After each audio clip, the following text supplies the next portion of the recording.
la Argentina, para implementarlo y ponerlo en práctica. De modo tal que me parece que este es otro elemento que, digamos, viene de la mano de haber podido conservar la posibilidad del desarrollo in-house a partir de la alta concentración de conocimiento y experiencia en los cuerpos técnicos de la Secretaría de Hacienda, que justamente son los que han viabilizado este tipo de implementación. Otras características del ICDIF, discúlpenme que tengo que saltar, acá está.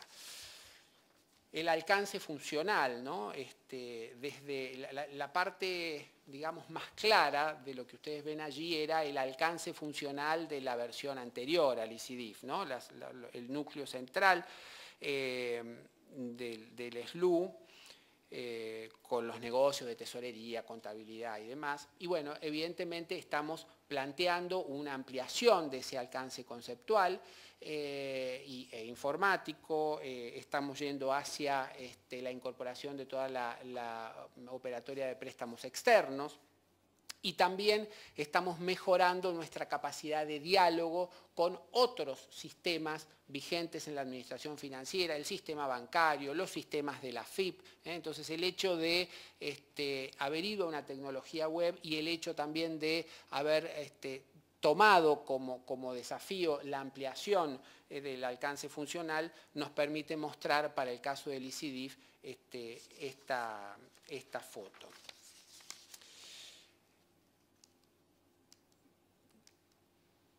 Esta filmina da cuenta de, por ahí hasta habíamos hablado un poquito antes de la inversión tecnológica. En términos de infraestructura, en términos de hardware y en términos de comunicaciones, la inversión que se ha hecho en los últimos años ha sido realmente muy importante. Ahí hay unas cuantas líneas, desde el año 2006 hasta el año 2011, donde marcamos algunos de los hitos. Hemos tenido que hacer una inversión muy importante en los centros de cómputos, el principal, el de respaldo. Nos hemos tenido que ampliar a medida que estos sistemas han ido creciendo. Hemos hecho inversiones muy importantes en términos de motores de bases de datos, inversiones muy importantes en términos de comunicaciones. Entonces, realmente la inversión tecnológica lo marcamos porque muchas veces estos aspectos pueden aparecer como, digamos, solapados en el proceso, pero realmente creo que es un punto sobre el que hay que prestar especial atención, sobre todo en estas épocas. Yo no soy un experto tecnológico ni mucho menos, pero sobre todo en estas épocas donde el cambio tecnológico es tan importante, es tan vertiginoso y nos pone frente al desafío de estar ayornados respecto de esas novedades. Por ejemplo, hoy en día, y en eso nosotros también estamos involucrados, aparece todas estas novedades de la nube, de todos estos que nos dan un servicio de hosting a donde nosotros podemos ir. En el caso de la República Argentina, la empresa estatal ARSAT está dando este servicio. Bueno, nosotros estamos en tratativas con ellos para tratar de salir de estas versiones un poco digamos, anteriores, si ustedes quieren, de tener el centro de cómputo, ¿no? Y poder trasladarnos a... Pero digo, el tema tecnológico y la inversión en tecnología es un punto clave a tener en cuenta. Otra de las características que nos parece interesante nombrar es la evolución de la cantidad de usuarios, ¿no? Acá ustedes pueden ver qué es lo que ustedes ven allí. Ustedes ven ahí una dimensión de lo que es ¿no? el ICDIF. En amarillo y en colorado tienen ustedes la cantidad de usuarios en las primeras versiones del CDIF. Si ustedes recuerdan el CDIF AC, el CIGRAC, el CDIF OD, que son estos que están allí, fíjense que tenían pocas cantidades de usuarios. Son sistemas que ya están discontinuados por la obsolescencia tecnológica y por todo lo que venimos diciendo. Pero fíjense que eran épocas en las cuales los sistemas tenían una función fundamentalmente de registro. El organismo podía operar por fuera, podía gestionar por fuera y luego utilizaba el sistema para registrar. Captar información oportuna y verosímil era el principal desafío de esos años. Por eso el tema de la gestión quedó para una segunda etapa. En la medida que el SLU primero y el ICDIF después, es la cantidad de usuarios, de usuarios en el SLU es la que está graficada en azul y la del ICDIF es la que está con verde, la posibilidad de gestionar negocios como fondos rotatorios, pasajes y viáticos dentro del sistema, y esto significa que nuestros sistemas hoy, todos estos negocios los gestionan de manera automatizada y de manera integral.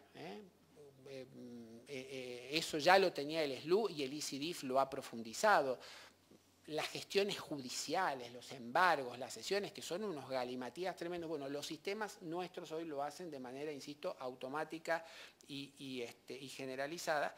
Hace que haya tenido que incrementarse de manera dramática la cantidad de usuarios del sistema, porque nuevamente ahora gestionan adentro del sistema. Esto posibilita el aseguramiento del cumplimiento de normas, de la estandarización de gestiones, de seguridad, de sistematización.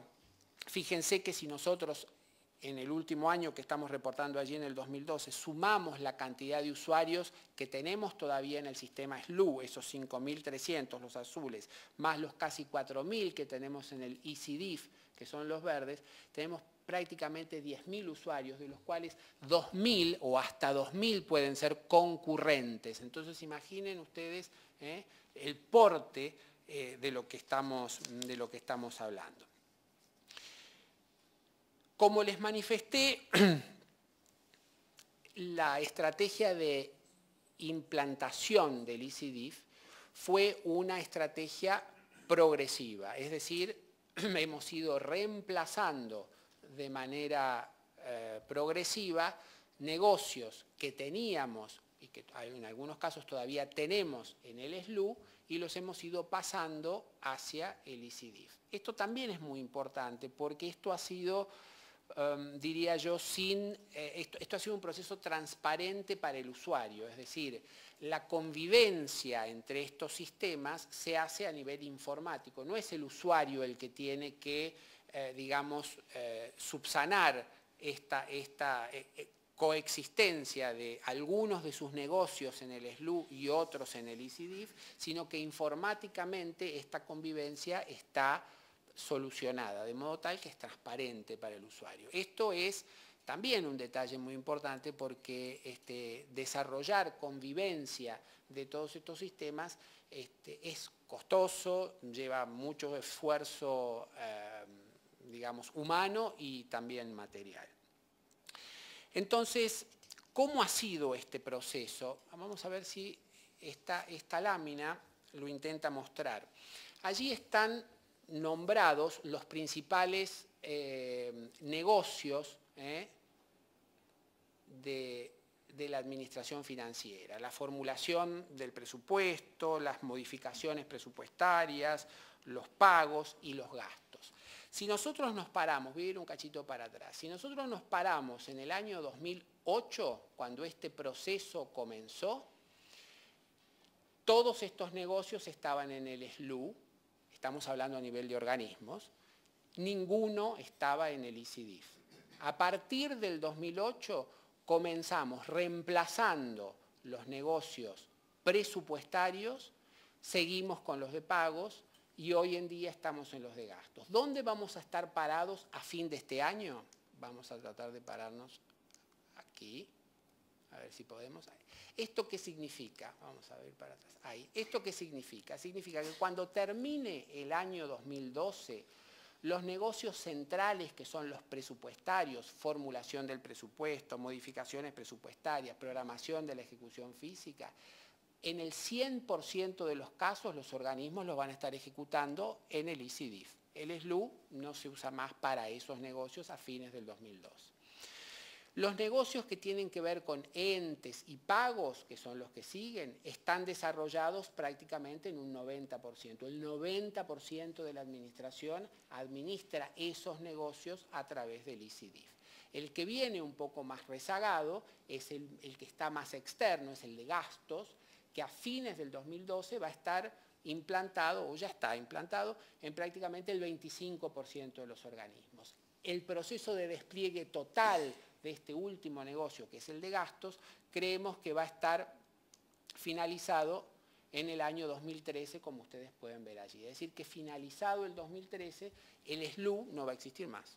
Todos nuestros negocios a nivel central y a nivel de los organismos van a estar, digamos, administrados a través de este sistema. De modo tal que me parece que esto es importante. Hay naturalmente funcionalidades, sobre todo las que están ligadas al presupuesto por resultados, las que tienen que ver con la descentralización operativa y algunas otras que serán desafíos posteriores. Algunos los implementaremos en este marco temporal que estamos nombrando aquí, otros, insisto, serán desafíos posteriores.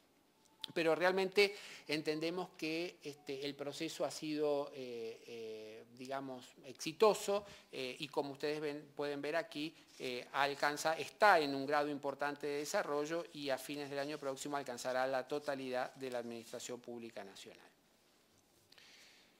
Tres últimas menciones, estamos bien con el tiempo, ¿no? Sí. Tres últimas menciones que tienen que ver con la última de las características que habíamos, digamos, resaltado para esta fase, que tiene que ver con la incorporación de herramientas de gobierno electrónico, ¿no? Yo creo que esto es un desafío muy importante que también es necesario abordar. De la mano de estas herramientas viene la posibilidad de una explotación distinta de la información, las posibilidades de parametrización que brindan algunas herramientas como el BI, como el Hyperion y demás, la posibilidad de, insisto, parametrizar para que el usuario pueda explotarla como quiera y cuando quiera y desde donde quiera, ¿no? Hoy tenemos todas estas posibilidades del VPN y todo lo demás que podemos explotar desde nuestra casa, desde el celular, bueno, en fin, una gran cantidad de alternativas y opciones que entiendo que hay que revisar e ir incorporando. Creo que esto es un aspecto muy desafiante. Nosotros estamos naturalmente impulsando la adopción de herramientas que tienen que ver con el gobierno electrónico. Algunos ejemplos de ellos tienen que ver con justamente los casos que vamos a mostrar ahora. El primero es un ayornamiento, hablando de la transparencia, del acceso a la información, el ayornamiento del sitio para el ciudadano. El sitio para el ciudadano es un sitio de información pública del que dispone la Secretaría de Hacienda. Alguien que nos acompaña acá, Guillermo Lesniever, en su época de subsecretario de Presupuesto, impulsó la incorporación de información. Eso lo hemos mantenido y lo hemos ayornado merced a la incorporación de estas herramientas. Tanto es así que, esto es solamente una pantalla, el sitio para el ciudadano, si ustedes lo acceden a la página, desde la página web con el que cuenta la Secretaría de Hacienda, es sumamente amigable, tiene una versión estándar, digamos, para el público en general, tiene una versión avanzada para aquellos que digamos, tienen un conocimiento, una necesidad de información más profunda, glosarios, posibilidades de exportar la información hasta donde ustedes quieran, bueno, la posibilidad de ir picando y profundizando en mayores grados de análisis de la información. La actualización de los datos es semanal, y encuentran allí información de todos los programas presupuestarios, de sus créditos vigentes, de sus grados de ejecución y las aperturas o las clasificaciones usuales por programas, por fuente de financiamiento y demás.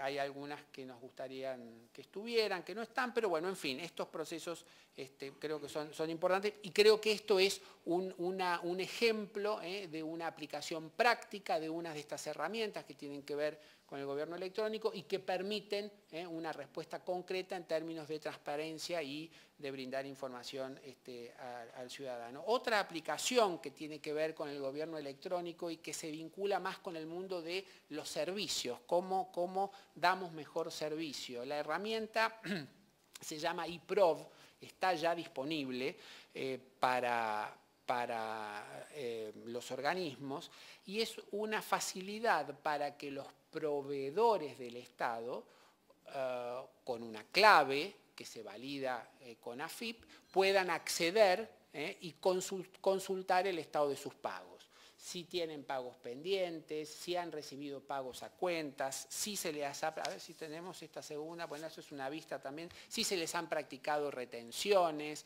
y toda otra información que nuevamente es un servicio y es también un paso hacia la transparencia, ¿verdad? Entonces, creo que acá tenemos otro claro ejemplo del eProv que fue muy bien recibido, ¿no? Sobre todo por los organismos, se liberan de carga telefónica, ¿no? y creemos que es una excelente herramienta y un excelente ejemplo también en este caso de servicio, ¿no? Un último ejemplo, la firma digital, ¿no? La despapelización. Nosotros estamos muy, digamos, metidos en este proceso de impulsar la firma digital. Todos estos negocios que yo les cuento que se van desplegando, por ejemplo, todos los que tienen que ver con pagos, gastos, pagos, bueno, todos están hoy, digamos, incorporando progresivamente la firma digital. Por ejemplo, ya hay servicios administrativos completos que sus formularios en papel no existen más. Son todos formularios digitales que se firman con el token, como todo de acuerdo a las normas que están vigentes y demás.